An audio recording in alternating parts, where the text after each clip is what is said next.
gendong betae sambil mama bakar sagu, mama menyanyi sio buju-buju lah sampai basar begini beta terlalu mama sio mama beta rindu mau pulang sio mama mama Sulbia kurus lawange beta balong balas mama, mama pun capek sio doloe sio tete manise jaga beta pun mama sio tete manise jaga beta pun mama.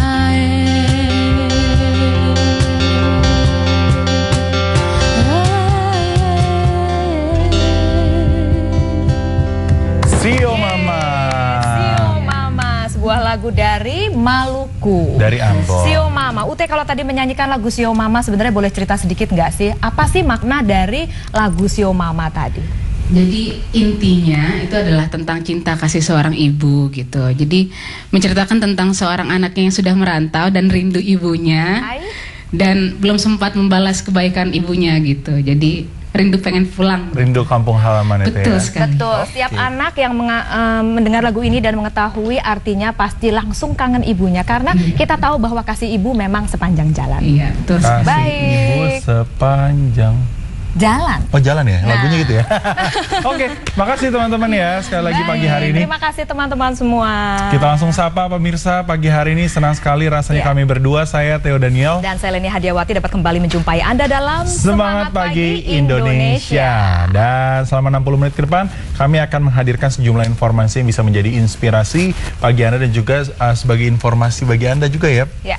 Dan pagi hari ini tanggal 26 September 2016 tepat dilaksanakan sebagai ada satu hari penting juga. Hari Statistik Nasional. Betul sekali. Dan Jadi tentunya nanti juga kita akan bahas tentang Hari Statistik dan juga berbincang-bincang dengan teman-teman di 3 daerah yang akan memberikan informasi terkait hal ini. Dan seperti biasa kita awali pagi hari ini di Semangat Pagi Indonesia dengan segmen Secangkir Kopi.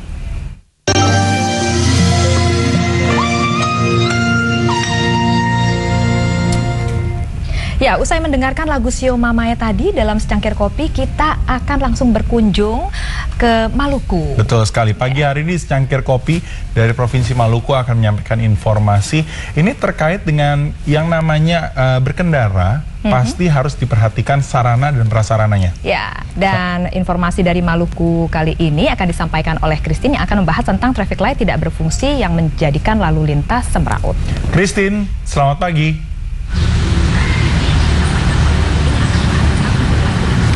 Baik, terima kasih. Selamat pagi Theo dan Leni serta seluruh pemirsa Semangat Pagi Indonesia di mana saja Anda berada. Apa kabar Anda pagi ini? Semoga Anda selalu dalam kondisi sehat walafiat. Dan seperti biasa, terlebih dahulu sepertinya setiap pagi sebelum beraktivitas kita lebih dulu disuguhi dengan secangkir kopi. Sama seperti saya pagi ini lebih dulu akan menikmati secangkir kopi yang sudah tersedia di depan saya.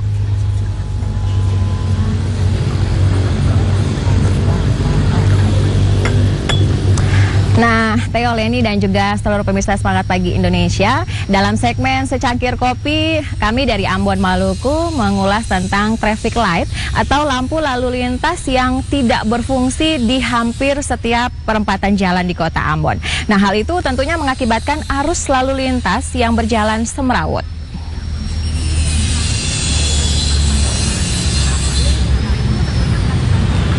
Sudah lebih dari 2 bulan ini, traffic light atau lampu lalu lintas di beberapa perempatan di kota Ambon dalam kondisi tidak berfungsi secara maksimal.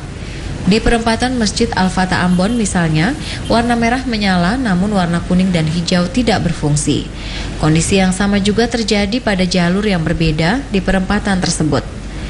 Sebagian besar lampu pengatur arus lalu lintas pada perempatan ataupun persimpangan jalan di kota Ambon tidak berfungsi. Hal ini mengakibatkan kondisi arus lalu lintas berjalan semrawut. Para pengendara bingung dan ragu melintasi jalur tersebut. Para pengendara saling serobot karena tidak ada petunjuk lampu lalu lintas yang jelas. Petugas kepolisian hanya tampak mengatur arus lalu lintas saat jam sibuk seperti pagi hari ataupun jam pulang kerja. Namun menjelang siang sampai malam, pengendara harus berhati-hati melintasi sejumlah perempatan jalan tersebut. Apalagi saat tengah malam, suasana senyap namun tidak sedikit pengendara memacu kendaraannya dengan kecepatan tinggi. Hal ini sangat rentan terhadap kecelakaan lalu lintas. Tidak berfungsinya traffic light di sejumlah perempatan di kota Ambon ini bukan baru pertama kali terjadi. Kondisi serupa sudah berulang kali terjadi dalam kurun waktu yang relatif lama. Tahun 2014 lalu, Satuan Kerja Lalu Lintas Angkutan Jalan Dinas Perhubungan Provinsi Maluku pernah memperbaiki kerusakan traffic light di kota Ambon, namun hanya bertahan beberapa waktu saja. Kerusakan pun kembali terjadi. Kepala Dinas Perhubungan Provinsi Maluku, Benny Haspers mengatakan, perbaikan traffic light itu bukan lagi tanggung jawab Dinas Perhubungan. Sejak tahun 2015 lalu, tanggung jawab mengenai traffic light diambil alih oleh Balai LLAJ dan ASDP Kementerian Perhubungan yang kantornya berada di Kota Palu, Provinsi Sulawesi Tengah. Pihak Dinas Perhubungan Maluku telah melakukan koordinasi dengan balai tersebut. Namun informasi yang diterima, mereka tidak memiliki dana untuk memperbaiki traffic light di Kota Ambon. Berikut wawancara kami dengan Kepala Dinas Perhubungan Provinsi Maluku. Kita di Dinas Perhubungan beberapa waktu lalu memang pernah diperbaiki, itu lewat Satker LAJ yang ada di Maluku. Tetapi mulai dari tahun 2015-2016 ini ada perubahan struktur. Jadi sekarang itu Satkernya langsung ditangani oleh staf dari Kementerian Perhubungan Darat, sedangkan balainya ada di Palu. Nah, kemarin pada saat kerusakan terjadi, kami sudah berkoordinasi dengan Satkernya, dan Satkernya jelaskan bahwa memang tidak ada dana dari Satkernya untuk memperbaikinya. Begitu juga kami sudah koordinasi dengan balai, tetapi balai sampaikan bahwa memang sampai sekarang mereka tidak punya dana untuk memperbaikinya. Banyak warga yang mengeluhkan tidak berfungsinya traffic light ini. Pasalnya bila tidak segera diperbaiki, sangat mengancam keselamatan pengguna jalan. Selain mengancam keselamatan pengendara, juga menyebabkan kesemrautan arus lalu lintas. Demikian informasi secangkir kopi dari Ambon Maluku. Kembali ke Jakarta, Leo dan Leni. Baik, terima kasih Christine melaporkan langsung dari Maluku dalam segmen secangkir kopi. Memang traffic light atau lampu, kita mengenal lampu lalu lintas ya. Ini menjadi salah satu aspek yang perlu diperhatikan. Tidak hanya di Maluku saja, tetapi di setiap daerah. Kalau memang ingin perjalanan lancar, kemudian lalu lintas juga normal, ini lampu lalu lintas atau lampu merah ini memang harus diperhatikan ya. Betul, Lenya. dan ini sangat berfungsi untuk pengaturan jalan. Kalau tidak, ya seperti tadi kita saksikan bisa menjadi semrawut dan juga membahayakan keselamatan masyarakat dan kendaraan-kendaraan juga. Betul sekali. Dan kita akan beralih ke segmen kedua kita pagi hari ini. Setelah tadi kita mendengarkan cangkir kopi, kita akan menuju ke segmen kedua kita, yaitu reportase.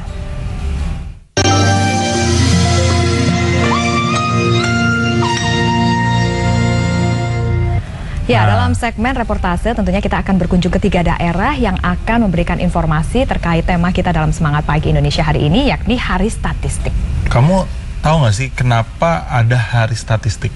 Hari statistik yang nasional yang diperingati hari ini ya. Betul sekali. Tentunya masih banyak alasan-alasan kenapa Hari Statistik diadakan dan juga kenapa diperingati setiap tahunnya. Iya, betul. Salah satunya ini adalah pada saat zaman Belanda atau setelah kemerdekaan, ini adalah salah satu dari untuk memenuhi rekomendasi dari Perserikatan Bangsa-Bangsa untuk menyelenggarakan sensus penduduk secara serentak. Dan pemerintah Republik Indonesia memberlakukan Undang-Undang Nomor 6 Tahun 1960 tentang sensus sebagai pengganti Volkstelling Ordonansi 1930. Nah, itu dia. Jadi kalau misalnya pemirsa bingung kenapa sih ada hari statistik, nah ini ternyata awal mulanya adalah untuk sensus. Dan dalam sensus ini data statistik adalah satu hal yang sangat diperlukan. Betul, dan tapi sekali lagi hari statistik ini bukan hanya milik BPS saja, tapi juga milik kita semua. Nah, seperti apa? Kita langsung saja untuk mengikuti reportase yang pertama.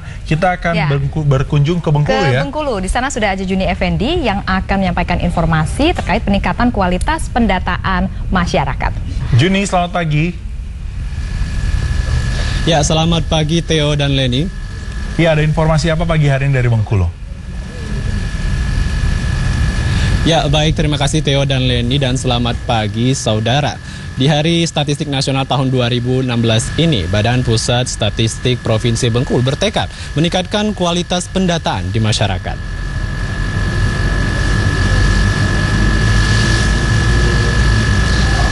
Seperti diketahui, Undang-Undang Nomor 16 Tahun 1997 dan Peraturan Pemerintah Nomor 51 Tahun 1999 menyatakan bahwa Badan Pusat Statistik adalah institusi pemerintah yang memiliki kewenangan melakukan kegiatan statistik berupa sensus dan survei untuk menghasilkan data dan statistik yang dibutuhkan baik oleh pemerintah, swasta maupun masyarakat pada umumnya.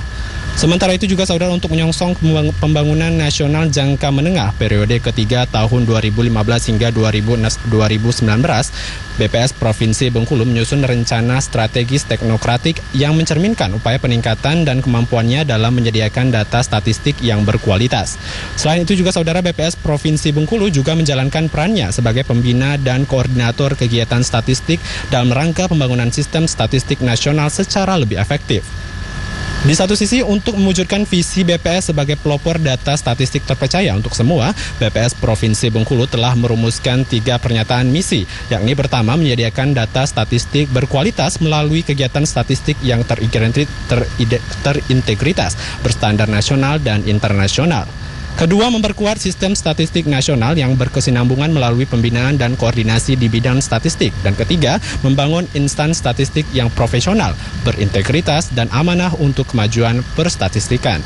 Melalui pernyataan visi dan misi tersebut, BPS Provinsi Bengkulu memiliki aspirasi untuk mencapai sejumlah tujuan strategi di tahun 2019, seperti meningkatkan kualitas data statistik melalui kerangka penjaminan kualitas, meningkatkan pelayanan prima hasil kegiatan statistik, dan meningkatkan birokrasi yang akuntabel. Tujuan strategi tersebut, saudara, mencerminkan fokus perubahan yang akan dilakukan oleh BPS Provinsi Bengkulu dalam periode Renstra 2015 hingga 2016, yakni bahwa BPS Provinsi Bengkulu berupaya untuk terus-menerus untuk meningkatkan kualitas dari produk yang dihasilkannya, serta meningkatkan kualitas dari pelayanan untuk mendiseminasi data statistik kepada penggunanya.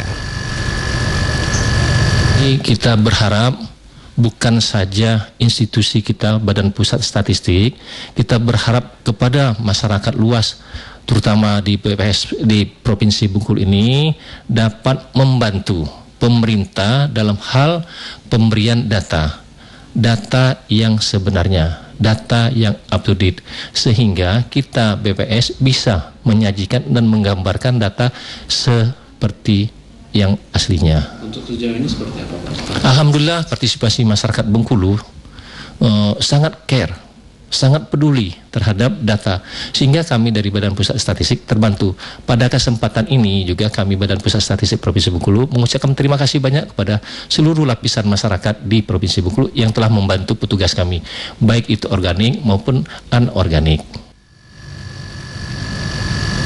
Seluruh penjabaran tujuan serta sasaran strategis dalam konteks Renstra Teknokratik 2015 hingga 2019 tersebut pada akhirnya akan menjadi pedoman bagi BPS Provinsi Bengkulu untuk mewujudkan visinya sebagai pelopor data statistik terpercaya untuk semua.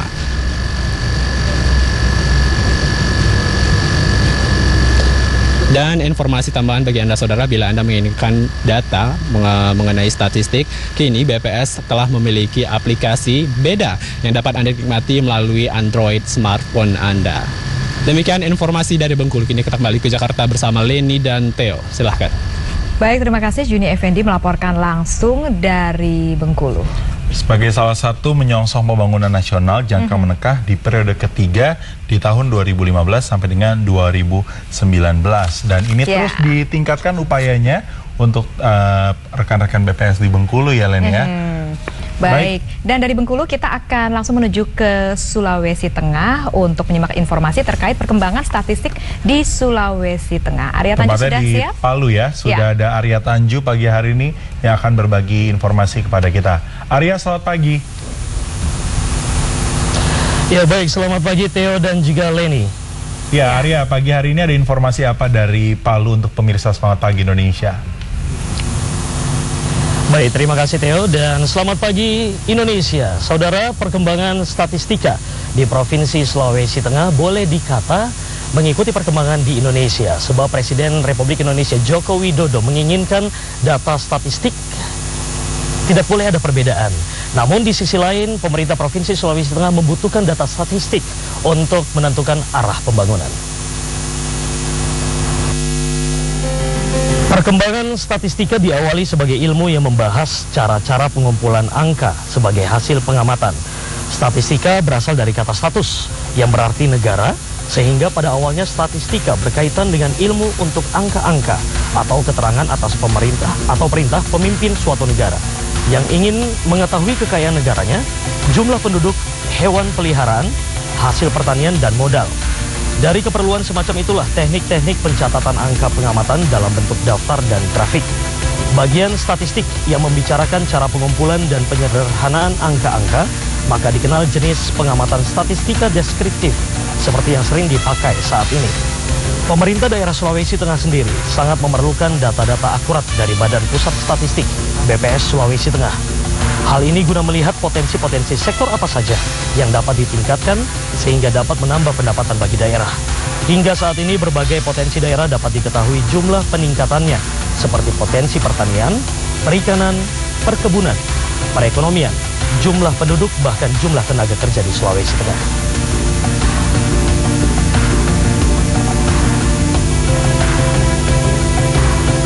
Statistik sebagai data informasi yang sangat penting dibutuhkan baik oleh masyarakat maupun pemerintah dan untuk membuat suatu kebijakan evaluasi pembangunan, maka BPS Provinsi Sulawesi Tengah sudah melakukan kerjasama yang sangat baik dengan pemerintah daerah, khususnya Badan Perencanaan Pembangunan Daerah yang ada. Banyak informasi data yang telah digunakan oleh pemerintah daerah, bagaimana mereka untuk melakukan evaluasi. Beberapa kebijakan yang diambil oleh pemerintah daerah mengacu dari data BPS, karena ketika kita selalu berkomunikasi dengan pemerintah daerah, dalam hal ini Badan Perencanaan Pembangunan Daerah atau Bapeda, banyak data-data yang diminta dari kita dan digunakan untuk evaluasi kerja apa yang harus dilakukan oleh pemerintah daerah Provinsi Sulawesi Tengah. Data statistik yang disajikan merupakan hasil pengolahan data masing-masing sektor yang dapat dimanfaatkan pemerintah serta para pemakai data untuk keperluan perencanaan, evaluasi, dan kajian lebih lanjut berkaitan dengan pembangunan daerah Sulawesi Tengah. Untuk memudahkan masyarakat mengakses data statistik, BPS telah membuka website di Sulawesi Tengah di sulteng.bps.go.id yang setiap saat dapat diakses. Selain itu, BPS Sulawesi Tengah juga menyiapkan ruang baca dengan berbagai buku hasil penelitian di berbagai sektor.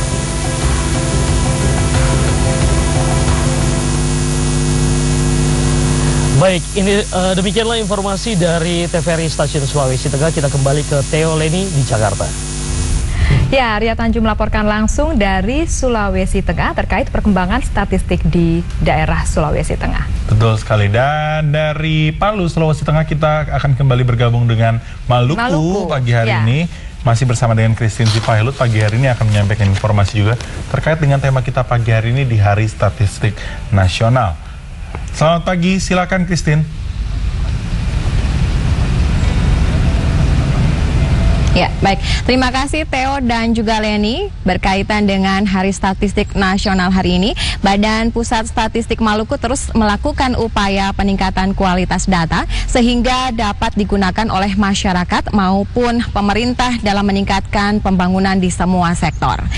Ya, pemirsa, kualitas data yang baik merupakan kunci utama pelayanan yang optimal kepada masyarakat atau pengguna data. BPS Maluku terus berupaya menjamin terjaganya kualitas dan merilis data statistik lebih cepat ke masyarakat agar dapat dimanfaatkan untuk meningkatkan pembangunan perekonomian.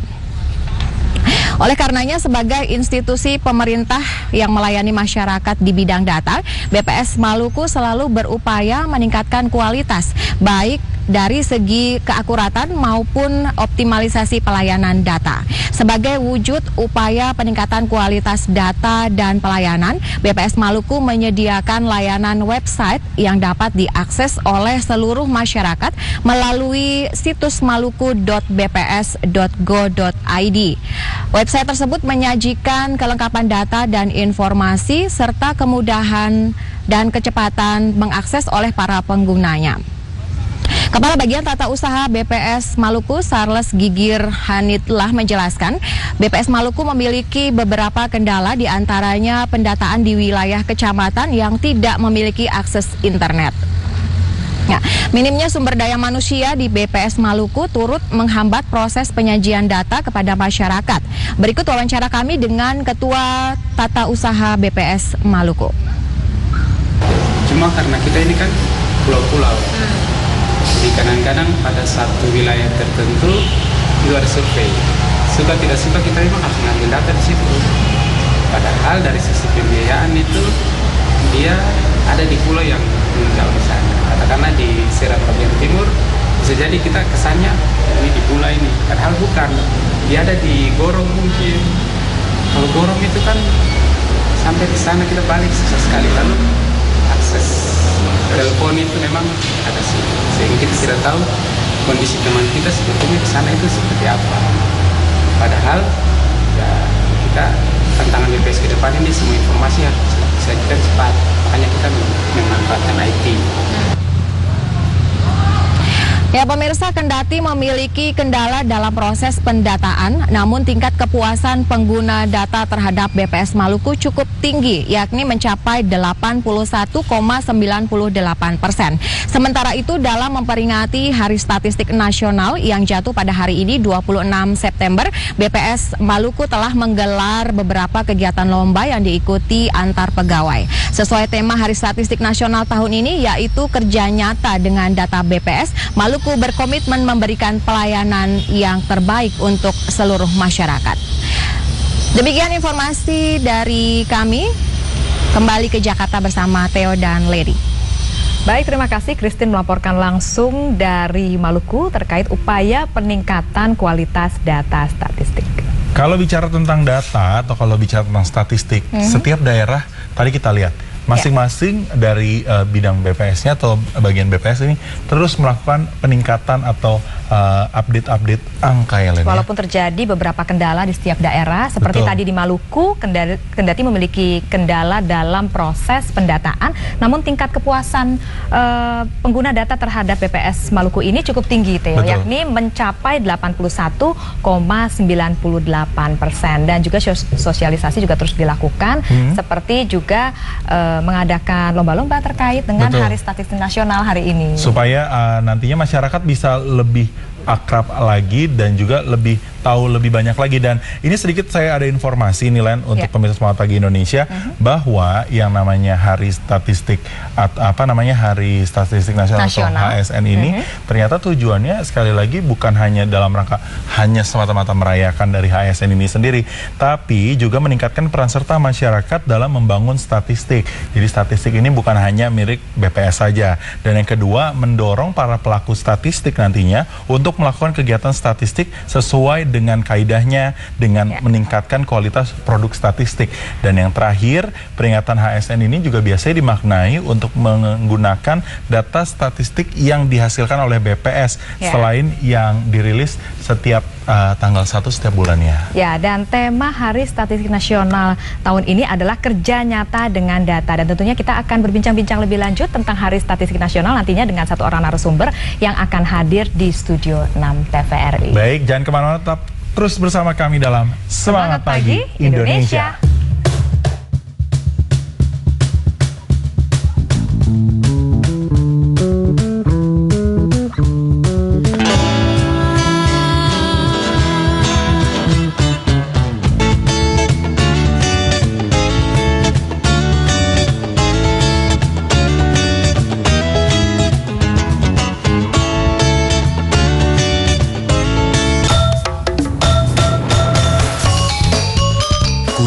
Indonesia, beragam racikan Nusantara ada di sini, sekaligus memperkenalkan rempah-rempah asli Indonesia. Nikmati keharuman cita rasanya.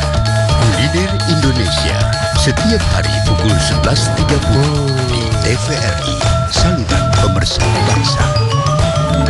Emang benar-benar enak banget. Kuliner Indonesia pasti jadi.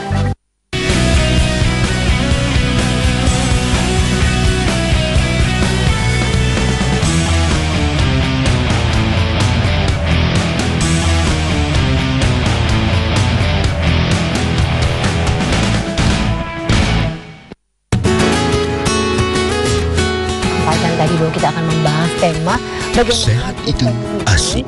Di sini Anda bisa ikut berinteraksi secara langsung, bertanya pada ahlinya.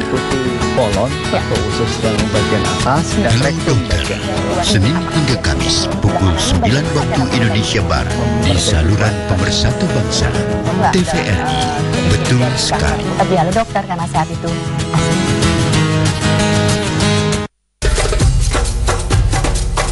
TVRI ikut mendukung suksesnya penyelenggaraan Pekan Olahraga Nasional ke-19 Jawa Barat, berjaya di Tanah Legenda. Hadir 5 jam sehari. Gelanggang PON 19, pukul 10 dan pukul 15. Jurnal PON, pukul 22. Jangan lewatkan acara pembukaan 17 September.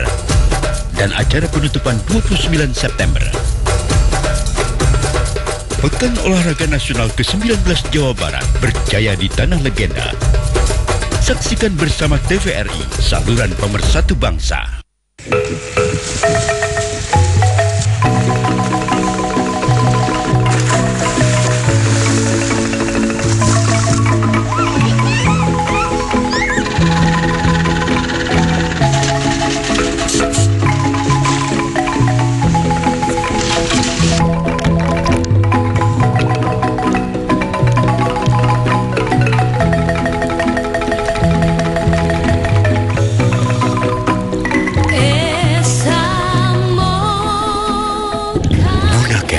Sebuah objek utama wisata bahari di kota Manado, keindahan Taman Laut Bunaken memiliki kekayaan spesies terumbu karang yang langka. Wujudkan impian Anda, kenali lebih dekat Bunaken, panoramanya bak surga dunia.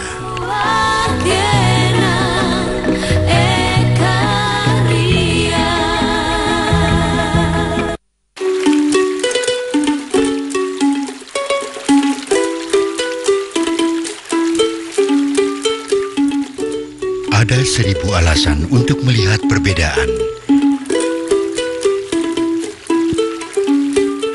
Namun di sana juga akan kita temukan jutaan alasan untuk bisa memahami perbedaan tersebut.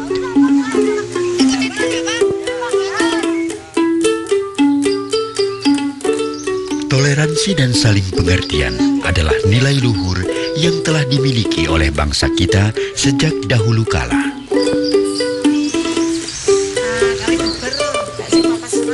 Perbedaan itu bukanlah hal yang harus dihindari, melainkan anugerah indah dari Tuhan. Perbedaan, wujudkan harmoni kehidupan.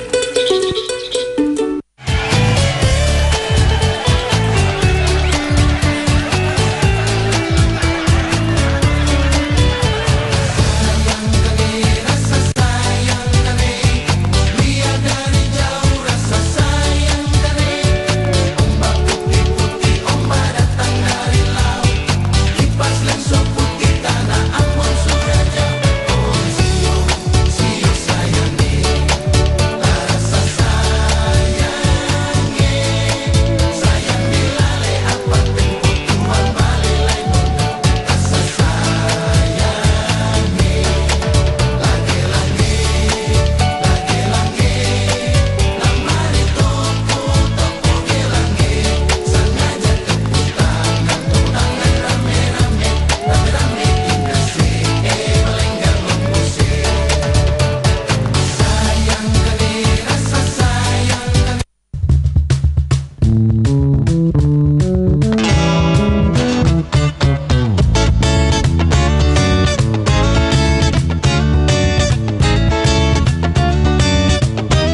Anda masih bersama kami dalam Semangat Pagi Indonesia. Sesuai tema kita dalam Semangat Pagi Indonesia hari ini, yakni Hari Statistik.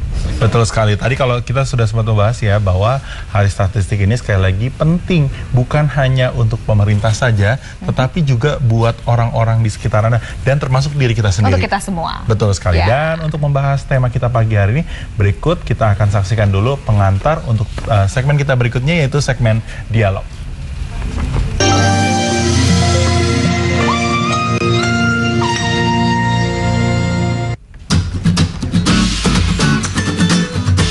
Untuk memenuhi rekomendasi PBB agar setiap negara anggotanya menyelenggarakan sensus penduduk secara serentak, pemerintah Republik Indonesia memberlakukan Undang-Undang Nomor 6 Tahun 1960 tentang sensus sebagai pengganti False Telling Ordonantis 1930. Kemudian dalam rangka memenuhi kebutuhan bagi penyusunan perencanaan pembangunan semesta berencana pada tanggal 26 September 1960, pemerintah Republik Indonesia memberlakukan Undang-Undang Nomor 7 Tahun 1960 tentang statistik sebagai pengganti statistik Ordonansi 1934. Undang-undang tersebut secara rinci mengatur penyelenggaraan statistik dan organisasi BPS. Pada Agustus 1996, Presiden Republik Indonesia kala itu Soeharto menetapkan tanggal diundangkannya Undang-Undang Nomor 7 Tahun 1960 tentang statistik tersebut sebagai Hari Statistik yang dilaksanakan secara nasional. Kemudian Hari Statistik Nasional diperingati setiap tanggal 26 September yang jatuh pada hari ini. Kelahiran Undang-Undang Nomor 7 Tahun 1960 merupakan titik awal perjalanan BPS dalam mengisi kemerdekaan di bidang statistik yang selama ini diatur berdasarkan sistem perundang-undangan kolonial. Filosofi di balik lahirnya Hari Statistik Nasional adalah terwujudnya masyarakat yang sadar statistik, di mana masyarakat memiliki pengetahuan yang cukup tentang statistik, juga tahu kegunaan dan pentingnya statistik tersebut. Jika masyarakat sudah sadar statistik, maka tentunya berbagai kegiatan statistik yang melibatkan berbagai elemen masyarakat, seperti statistisi sebagai penghasil data, responden sebagai sumber data, dan pengguna atau konsumen data dapat dilakukan dengan sebaik-baiknya.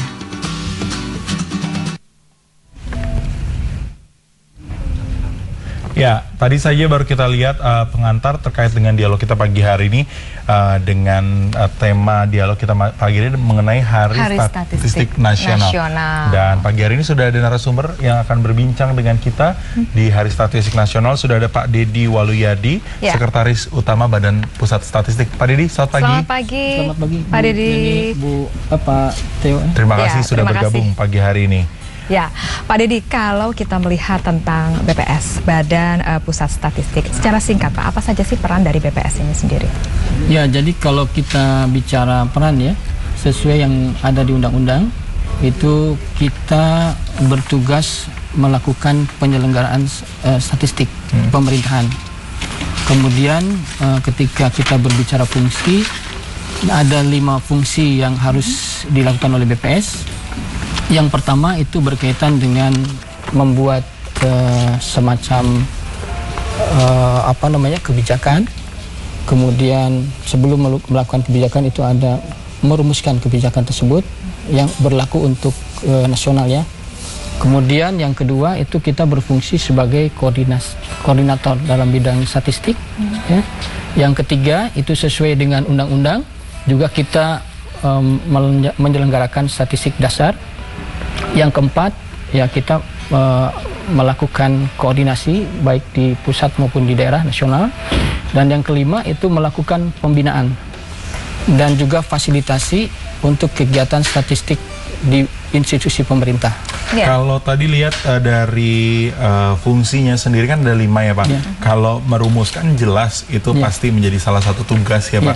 Saya tertarik untuk berbicara mengenai kebijakan. Kebijakan apa Pak yang biasanya dilakukan oleh Badan Pusat Statistik ini sendiri?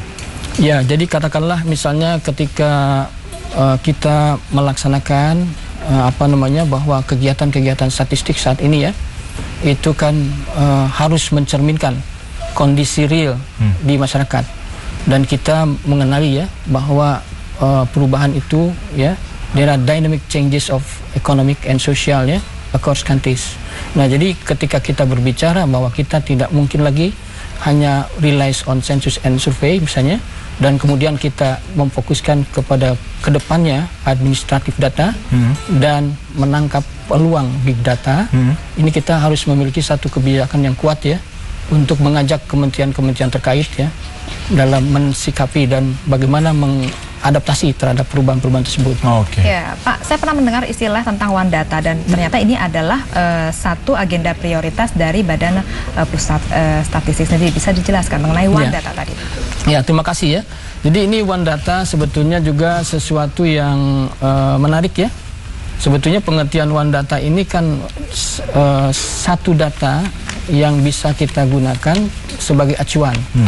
Nah, kalau kita bicara tadi statistik dasar, itu kita menghimbau ya kepada masyarakat ini luas ya, pemerintah, private businesses, kemudian juga academician dan termasuk masyarakat umum ya, untuk menggunakan data statistik yang ada di BPS. Jadi ini dengan demikian mengajak supaya ini datanya terpercaya, akurat ya Pak. Akurat, ya. Nah, yang kedua juga kita mengajak ya pelaku statistik lainnya supaya ketika kita berbicara mengenai data yang sama ya, let's say mengenai kependudukan, itu konsep dan definisi harus sama. Ketika kita berbicara mengenai poverty atau kemiskinan ya kan? Kan ada berapa banyak juga rakyat Indonesia yang tidak masuk ke dalam arus utama dari pembangunan ya, dan harus kita bantu ya. Nah, itu ketika kita berbicara how can we help them, itu konsep kemiskinannya harus jelas. Dari situ, dari data itu sebenarnya bisa juga didapatkan gitu informasi realnya ya Pak ya. Oke, Pak Dede, kalau misalnya bicara dengan One Data sendiri, berarti ini kan harus dilakukan kerjasama begitu ya Pak Mirsa ya. Kerjasama baik dengan lembaga ataupun dengan pihak-pihak terkait. Nah, pertanyaan saya adalah bagaimana BPS dapat menjalin kerjasama dan menjaga kepercayaan ini Pak, bahwa dengan sistem One Data yang diterapkan oleh BPS ini dapat informasi yang valid. Ya. Gitu, Pak. Sebetulnya kalau kita bicara survei-survei besar ya, seperti survei sosial ekonomi nasional, itu udah terjadi One Data. Jadi kesamaan konsep ya, itu sudah terjadi antara Kementerian Kesehatan, Kementerian Pariwisata, Kementerian BKKBN misalnya, Kementerian Sosial ya. Karena itu mencakup bagaimana pengeluaran dilakukan oleh masyarakat ya, dan bagaimana dari pengeluaran itu kita bisa mengukur tingkat kesehatannya, kemiskinannya dan sebagainya ya. Nah, tetapi kedepannya ya, karena kebutuhan masyarakat yang semakin meningkat untuk dikembangkan oleh pemerintah, ketika kita berbicara mengenai UKM misalnya, itu kita harus duduk bareng ya. Seperti apa sih konsep dari usaha kecil dan menengah dan seterusnya. Dan ini biasanya ada MOU ya, Memorandum of Understanding, kesepakatan bersama. Kemudian ditindaklanjuti dengan perjanjian kerjasama ya, dan di sana nanti biasanya kita diskusi dari awal bagaimana survei dan dilaksanakan. Pak, kendala dalam menerapkan One Data ini sendiri bagaimana Pak? Mengingat ini adalah satu kebijakan dan prioritas dari BPS sendiri. Ya, jadi bukan hanya kebijakan atau prioritas BPS ya, itu arahan ya, loud and clear statement from Pak Jokowi ya pada tanggal 26 April. Jadi kalau kita berbicara mengenai data, BPS adalah sebagai rujukannya ya. Stop kegiatan statistik lainnya yang tidak mengacu kepada BPS ya. Karena beliau mengalami kesulitan ketika akan mengambil putusan, ada 3 data yang berbeda. Nah, itu jadi salah satu tujuan One Data itu adalah menyamakan ya, mana ini dan konsepnya harus sesuai sehingga ketika kita memberikan bantuan untuk orang miskin jelas, ketika kita mengukur tingkat kemiskinan juga jelas, ketika mengukur tingkat pengangguran juga jelas ya. Jadi dengan demikian bahwa di sini secara tidak langsung masyarakat juga diajak untuk dapat menggunakan data yang sudah diberikan oleh BPS untuk dapat mengolah segala macam informasi. Pak Dedik, saya mau tanya Pak, kalau bicara dengan tadi One Data, kemudian salah satu tujuannya juga dari BPS ini kan dapat memberikan data, sekali lagi bukan hanya untuk pemerintah Pak, tapi semua lapisan masyarakat juga. Nah, tapi masalahnya begini Pak, saya yakin setiap masyarakat tidak memiliki vision yang sama, visi yang sama. Ada yang mereka cenderung introvert atau tertutup. Apakah ini bagaimana BPS mengantisipasi peran serta masyarakat ini, Pak? Ya, saya kira itu salah satu teknik ya yang harus kita kita kembangkan, karena selama ini juga kita memang pada umumnya ya, we relies on our enumerators ya, kepada petugas lapangan kita untuk melakukan interview dan lain sebagainya. Nah, tetapi kan kita juga jangan lupa ya, dalam dunia yang serba berubah ini, lifestyle juga changes ya, kita juga harus melakukan pendekatan-pendekatan baru ya. Misalnya di BPS juga kita sedang mengembangkan satu sistem yang disebut KP ya. KP? Iya. Apa itu, Pak? Computer Assisted Personal Interview. Oke. Iya kan? Sehingga apa gunanya, Pak? ketika misalnya tidak ada waktu yang cukup, there is not enough time ya for respondent ya, to memberikan respon submit the data ya, mungkin kita bisa melakukannya dengan baik, computerized begitu, Pak. Oke. Nah, sistemnya bagaimana, Pak? Kalau yang saya tahu, yang sepengalaman saya ya, Pak, teman-teman petugas lapangan BPS ini kan datang ke rumah. Betul ya, Pak ya? Datang ke rumah satu persatu. Kemudian memang sekarang kan balik lagi ya, Len, secara manual ya? Manual. Dan sekarang nggak setiap masyarakat kepala rumah tangganya ini ada di rumah begitu, Pak. Dengan sistem KPI ini bagaimana, Pak? Apakah sudah maksimal atau masih sedikit mengalami kendala? Baru uji coba ya. Ya, tapi kedepannya kita berharap itu nanti teknologi based survey itu pelan-pelan menggantikan paper based tadi ya. Ya, karena tadi kita menyadari waktu mungkin tidak cukup untuk mereka menerima ya, ada kegiatan-kegiatan lain ya dan sebagainya ya. Tapi kita mengarah ke sana ya. Ya. Mudah tidak sih, Pak, untuk masyarakat agar dapat merilis data yang dikeluarkan dari BPS sendiri? Sangat mudah sebetulnya. Jadi kita kan juga tadi ya, dari salah satu aspek penting yang ingin kita kembangkan, ada 4 fokus di BPS yang baru ini. Pertama itu adalah kualitas data, kedua itu adalah pelayanan publik ya, dan ketiga adalah accountability and transparency, yang keempat efektif dan ekonomik ya dalam melaksanakan kegiatan. Nah, ini bagian yang tadi yang pelayanan publik ini bagian yang memang harus kita berikan ya, impartially. Itu sesuai dengan fundamental principle of official statistics yang nomor 1, bahwa kita harus melayani setiap konsumen data ya, mulai dari presiden, menteri ya, sampai masyarakat yang membutuhkan, imparsial. Dan kita memfasilitasi tadi dengan website ya. Jadi setiap kegiatan statistik itu kita memiliki kewajiban untuk menyajikannya. Ya, jadi katakanlah misalnya yang BRS ya, press release kita setiap bulan itu 1 hour after setelah kejadian rilisnya itu langsung ada di website. Oh, jadi masyarakat sebenarnya bisa mengakses ini ya, Pak ya? Through website. Boleh tahu lamannya, Pak? Ya, www.bps.go.id. Oke, jadi pemirsa diundang untuk bisa tahu lebih banyak terkait dengan apa sih BPS dan apa yang dilakukan BPS melalui website BPS sendiri ya, www.bps.go.id. Baik, Pak. Selain yang tadi telah Bapak sebutkan, apa sih, Pak, program-program lain yang sedang dilaksanakan oleh BPS sendiri? Ya, jadi tahun ini selain program rutin ya, survei sosial ekonomi nasional, ya salah satu hasilnya adalah bagaimana menggambarkan potret dari masyarakat ya. Berapa banyak penduduk Indonesia yang sudah masuk middle income class ke atas ya, berapa banyak yang below ya. Kemudian sakenas seperti tadi pengangguran ya. Kita juga memiliki sebetulnya yang sangat potensial. Tahun 2016 ini adalah sensus ekonomi.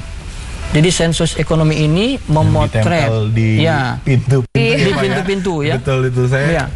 Kita akan melihat bagaimana kekuatan real ekonomi kita ya, dari segi output, dari segi penyerapan tenaga kerja, dari segi aktivitas ekonomi ya. Dan ini harapannya ya, itu akan memberikan satu gambaran yang kuat bagi pemerintah untuk perencanaan ekonomi 5 tahun sampai 10 tahun ke depan. Jadi dengan data sensus ekonomi ini pemerintah bisa mengatur nih, Pak, langkah-langkah apa yang bisa dilakukan ya, Pak, saya kira ya langkah-langkahnya.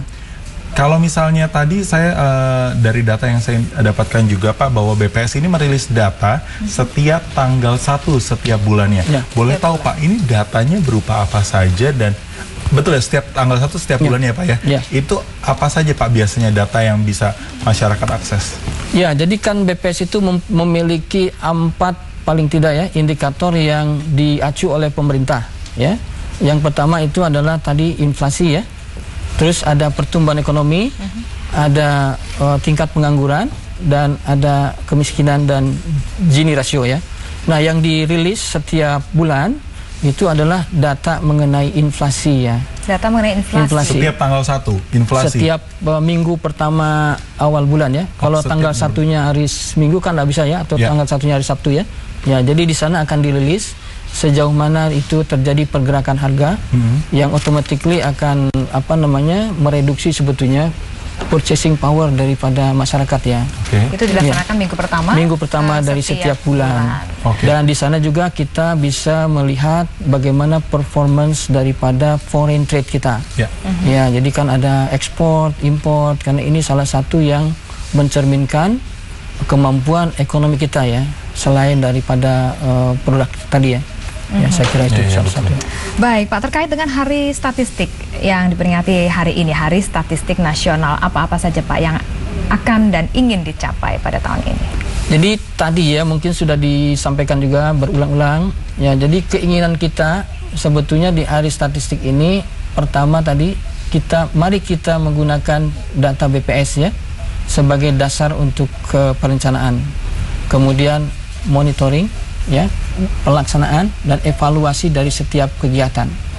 Yang kedua tadi ya, itu juga bagaimana pelaku statistik, kan bukan hanya BPS ya, ada kementerian terkait, ada private businesses ya, itu ketika melakukan kegiatan statistik sesuai dengan metodologi dan konsep definisi yang digunakan dimanapun di dunia ya, sehingga artinya masyarakat terjamin akan kualitas data statistik yang dihasilkannya. Nah, yang ketiga, nah itu juga kita inginkan ya sebetulnya. Ketiga ini adalah bahwa masyarakat dan kita ya itu harapannya bahu membahu ya, karena kita tidak bisa melaksanakan statistik yang baik tanpa peran serta dari masyarakat ya. Jadi dengan demikian masyarakat diajak sekali lagi untuk bisa menggunakan data-data yang sudah dirilis oleh BPS sebagai acuan untuk Anda melakukan penelitian lebih lanjut ya. Baik Pak Widi, terima kasih banyak pagi hari ini Pak Dedi sudah hadir di Semangat Pagi Indonesia. Kita harapkan dengan apa yang sudah Bapak sampaikan ini dapat menjadi informasi bagi pemirsa TVRI ya. Jangan lupa untuk mengakses di www.bps.go.id. Baik.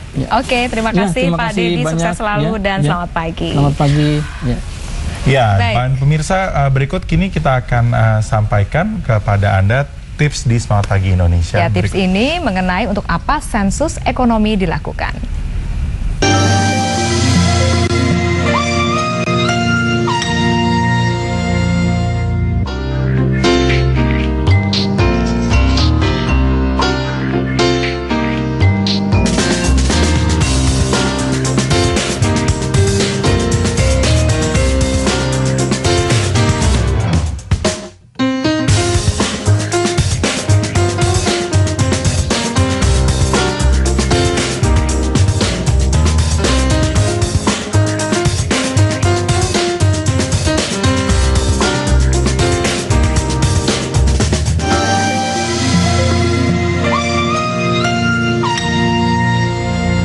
Baik, dan pada segmen terakhir dalam Semangat Pagi Indonesia hari ini kita akan kembali ke Maluku. Di sana Christine akan menyampaikan informasi tentang transformasi pelabuhan Yos Sudarso Ambon. Christine, silakan.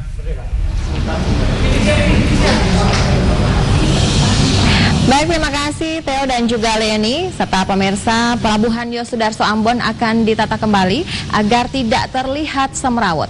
Pasalnya selama ini aktivitas bongkar muat barang dan penumpang berada dalam satu lokasi.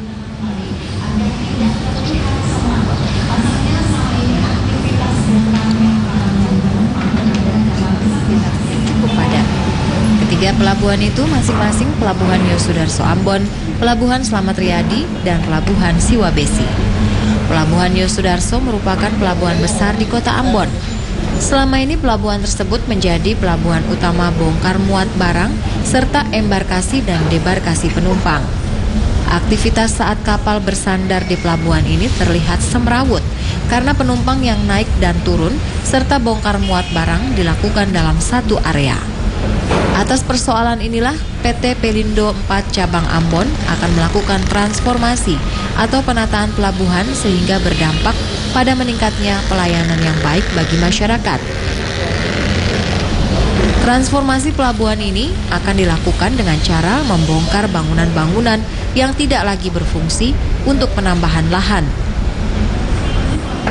Kepala PT Pelindo 4 Cabang Ambon, Farid Padang mengatakan, bila pelabuhan ini tidak ditata dengan baik, akan menghambat akses kelancaran distribusi barang. Pihaknya akan melakukan penghapusan terhadap gudang-gudang yang sudah tidak terpakai dengan cara mengeluarkan ganti rugi kepada para pemilik gudang tersebut. Sejumlah gudang yang akan dibongkar itu nantinya akan digunakan untuk menambah terminal peti kemas. Dengan pihak-pihak pemilik gudang untuk mengeluarkan dia dan memberikan ganti rugi. Ada namanya gedung PPI, itu salah satu BUMN perdagangan Indonesia. Kemudian ada juga gudang-gudang tonase yang tadinya di dalam sini. Kan notabene itu dia itu kinerjanya sudah sedikit, tapi lahannya terpakai banyak. Nah, padahal yang kita perlukan sekarang adalah bagaimana menambah jumlah lapangan penumpukan. Sehingga itu kita melakukan transformasi. Transformasi itu adalah mengembalikan kembali lahan-lahan yang nggak perlu tata guna lahan untuk ditata lagi menjadi lahan yang produktif. Lahan produktif jadi lapangan penumpukan. Sehingga nilai peti kemas yang bisa ditampung dalam pelabuhan Ambon existing ini akan lebih besar.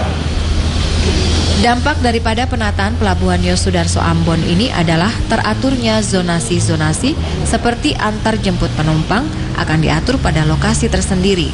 Demikian halnya dengan arus bongkar muat barang akan dilakukan pada lokasi tersendiri sehingga tidak saling mengganggu. Pengaturan zonasi penataan pelabuhan Yosudarso Ambon ini akan meningkatkan pelayanan yang lebih baik. Pelabuhan ini juga rencananya akan ditingkatkan lagi menjadi pelabuhan ekspor. Hasil-hasil bumi maupun laut dari Maluku tidak lagi lewat Surabaya atau Jakarta, tetapi langsung dari pelabuhan Yosudarso Ambon. Pihak Pelindo juga akan membongkar beberapa area pabean atau tempat penimbunan barang sementara untuk dijadikan lahan ekspor. Bila pelabuhan Yosudarso Ambon ini bisa kembali difungsikan sebagai pelabuhan ekspor, maka sudah pasti akan menghasilkan pendapatan bagi Maluku. Lain daripada itu, rencananya Pelindo juga akan mendatangkan kapal transshipment Temas pada Oktober mendatang. Dengan kapal tersebut, aktivitas bongkar muat barang di pelabuhan akan lebih cepat. Waktu bongkar muat barang yang masih lama akan berdampak pada peningkatan harga barang di pasaran. Demikian informasi kami dari Ambon Maluku, kembali ke Jakarta bersama Theo dan juga Leni. Baik, terima kasih. Demikian tadi informasi yang disampaikan oleh Christine langsung dari Maluku terkait dengan transformasi pelabuhan Yosudarso Ambon. Ya, dan pemirsa sekali lagi terkait dengan hari ini tanggal 26 adalah Hari Statistik Nasional. Masyarakat diajak untuk ikut berperan serta untuk memberikan data-data yang akurat untuk membangun Indonesia ke depannya lebih baik lagi, Len, ya. Ya, baik, dan pemirsa, informasi dari Maluku tadi sekaligus mengakhiri perjumpaan kita dalam Semangat Pagi Indonesia hari ini. Saya Leni Hadiawati. Saya Theo Daniel, mewakili seluruh kerabat kerja yang bertugas mengucapkan terima kasih atas kebersamaan Anda. Jangan lupa untuk follow akun Instagram kami di @semangatpagiindonesia dan saksikan terus Semangat Pagi Indonesia setiap harinya dari pukul 8 hingga pukul 9 waktu Indonesia Barat hanya di TVRI saluran Pemersatu Bangsa. Ini dia penampilan terakhir dari teman-teman Star Music Community. Sampai jumpa.